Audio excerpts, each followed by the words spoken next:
মাননীয় সদস্য জনাব মোহাম্মদ নজরুল ইসলাম, ময়মনসিংহ ৫। সম্পূরক প্রশ্ন করুন। ধন্যবাদ মাননীয় স্পিকার। বঙ্গবন্ধুর কন্যা জননেত্রী শেখ হাসিনা ক্ষমতা আসার পরে গ্রামে এখন কোনো ছনের ঘর বা টিনের ঘর নাই বললেই চলে। সর্বত্রই এখন ইটের ঘর বা দালান কোঠা, বা আজকে যে গ্রাম ছিল সে গ্রাম আর নাই, গ্রাম শহরে পরিণত হচ্ছে।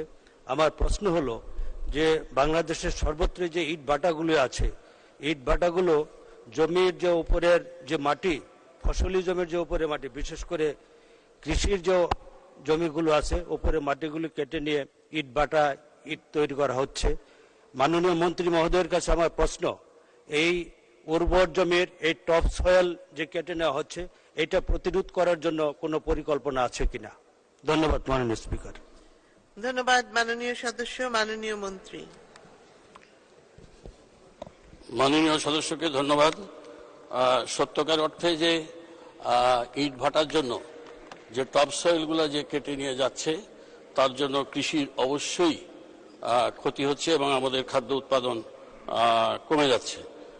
তবে কৃষি মন্ত্রণালয় এটা নিয়ে অনেক চিন্তিত রয়েছে এবং পরিবেশ মন্ত্রণালয়কে আমার জানা মতে যে চিঠিও দেওয়া হয়েছে এবং পরিবেশ মন্ত্রণালয় এর সুব্যবস্থা করছে এবং ইটভাটা বন্ধের জন্য পরিকল্পনা শুধু নয়, ব্যবস্থা গ্রহণ করছেন। মাননীয় স্পিকার, আপনাকে ধন্যবাদ।